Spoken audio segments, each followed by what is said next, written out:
이번에는 미국 현지 연결해 주요 이슈 체크합니다. 최중락 MBN 워싱턴 특파원 연결합니다. 안녕하세요. 네, 여기는 워싱턴입니다. 네, 오늘 모두가 기다린 미국의 1월 소비자 물가 지수가 발표가 됐습니다. 어떻게 발표가 됐을까요? 일단 미국의 인플레이션이 기대만큼 그렇게 빠르게 가라앉지 않은 것으로 나타났습니다. 미 노동부 1월 소비자 물가 지수 지난해 같은 달보다 6.4% 올랐다고 밝혔습니다. 수치로 보면은 2021년 10월 이후에 15개월 만에 최소폭 상승입니다. 7개월 연속 상승폭도 줄어들었습니다.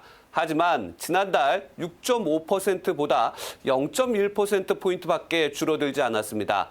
따라서 둔화 속도가 느려졌다. 이런 평가가 나옵니다.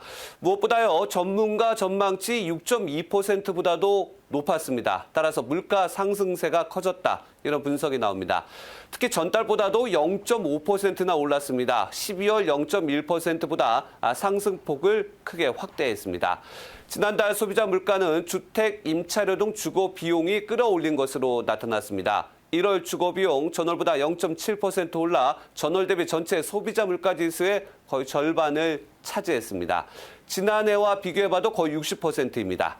연말 진정세를 보이던 에너지 물가 전달보다 2.0%, 지난해 같은 달보다는 8.7% 각각 오른 것으로 집계됐습니다. 바이든 대통령도 1월 물가지수와 관련해서 성명을 발표했는데 미국의 인플레이션이 계속 내려가고 있다며 이는 좋은 소식이라고 말했습니다. 그러면서도 휘발유 가격 하락 등 해야 할 일도 많다고 강조했습니다. 결국 물가가 계속 하락하고 있다는 점에 중점을 두면서 이는 정부가 잘해서 그런 거다. 이렇게 홍보에 나선 겁니다.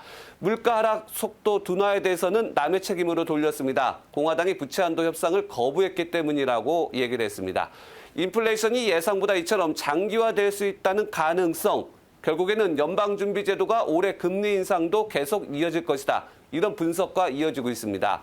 하지만 물가지수 발표 이후에 뉴욕 증시는 하락에서 상승 반전하는 모습도 보이면서 물가와 금리 인상 공포, 예전보다는 많이 줄어들었다. 이런 평가도 나옵니다.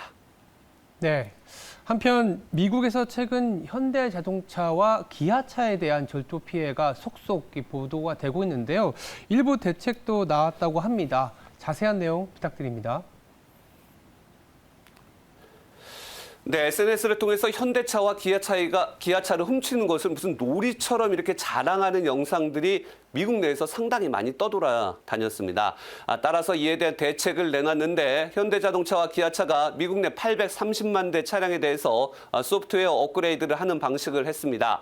현대자동차는 틱톡 등 소셜미디어 확산한 차량 절도 방지하기 위해 소프트웨어 업그레이드를 무료로 실시할 것이라고 밝혔습니다.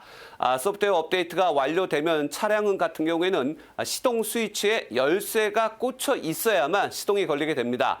또 도난 알람의 길이 기존 30초에서 1분으로 늘어납니다. 도둑들이 좀 놀라는 시간이 길어졌죠. 앞서 지난해 미국 전역에선 현대차와 기아의 승용차 가운데 도난 방지 장치가 없는 차량을 절도 대상으로 삼는 소셜미디어 범죄 놀이가 유행했습니다. 현대자동차는 도난 방지 장치가 장착됐다는 내용의 경고 스티커도 소비자들에게 배포하기로 했습니다. 대상 차량 살펴볼까요? 업그레이드 대상 2017년에서 2020년 미국 엘란트라 모델, 그리고 2015년에서 19년 소나타 모델, 2020년에서 21년 베뉴 모델입니다. 지금까지 워싱턴에서 전해드렸습니다.